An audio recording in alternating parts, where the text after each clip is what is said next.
Dominic Cooper അഭിനയിച്ച് 2011 പുറത്തിറങ്ങിയ devils double എത്ര പേര് കണ്ടിട്ടുണ്ട്? സദ്ദാം ഹുസൈന്റെ ക്രൂര കഥകൾ എല്ലാവർക്കും അറിയുന്ന ഒരു കാര്യമാണ്. എന്നാൽ സദ്ദാമിനേക്കാളും ക്രൂരനായിരുന്നു മകൻ ഉദയ് ഹുസൈൻ. ഒരു കാലത്ത് ഇറാഖിന്റെ ജനങ്ങളുടെ പേടി സ്വപ്നം തന്നെയായിരുന്നു.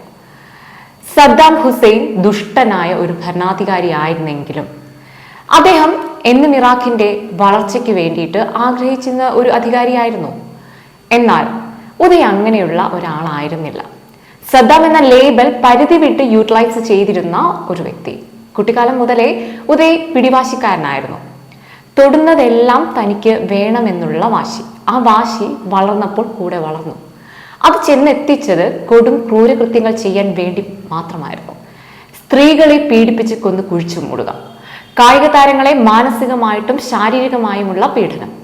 അങ്ങനെ ഉദയെക്കുറിച്ച് പറയാൻ കഥകൾ ഏറെയാണ്. Sexual sadist, drug addict, psychopath. Uday ഹുസൈന് അലങ്കാരപ്പട്ടമാക്കി കൊടുക്കുന്ന പദവികൾ ഇതെല്ലാമായിരുന്നു. ഉദയയുടെ ചെയ്തികൾ സദ്ദാമിനെന്നും തലവേദന തന്നെയായിരുന്നു.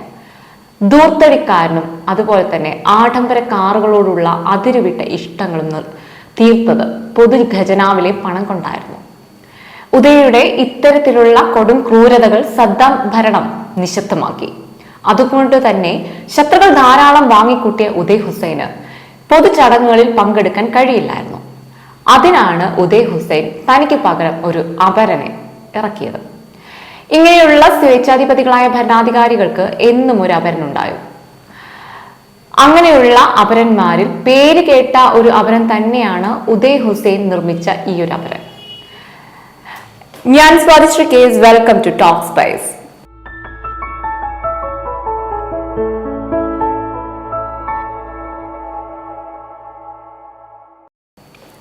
ഉദയ് ഹുസൈൻ പൊതുജനങ്ങൾക്ക് മുന്നിൽ അവതരിപ്പിച്ച അപരന്റെ കഥ പറയുന്ന സിനിമയാണ് ഡെവിൾസ് ഡബിൾ. ഈ ഒരു സിനിമ ഇംഗ്ലീഷ് ഭാഷയിൽ പുറത്തിറങ്ങിയിട്ടുള്ള ബെൽജിയം ഡച്ച് മൂവിയാണ്. ഉദയയുടെ ക്രൂരമുഖങ്ങൾ പുറം ലോകത്തെ കാണിച്ചു കൊടുത്ത സിനിമ. ഈ ഒരു സിനിമയിൽ ഡൊമിനിക് കൂപ്പർ വളരെ മനോഹരമായി അവതരിപ്പിച്ച ഡബിൾ റോൾ ആരാധകർ ഏറ്റെടുത്തിരുന്നു. ലത്തീഫ് യാഹ്യ ഉദയയുടെ സഹപാഠിയായിരുന്നു. ഇരുവർക്കും അതിശയിപ്പിക്കുന്ന തരത്തിലുള്ള രൂപസാദൃശ്യമായിരുന്നു ഉണ്ടായിരുന്നത്. നമ്മൾ ഈ ഡിക്റ്റോ എന്നൊക്കെ പറയില്ലേ, അത് തന്നെ. ചെറിയ ചെറിയ വ്യത്യാസങ്ങൾ ഉണ്ടായിരുന്നെങ്കിലും അതെല്ലാം പ്ലാസ്റ്റിക് സർജറി ചെയ്ത് ഉദയ് മാറ്റിയെടുത്തു.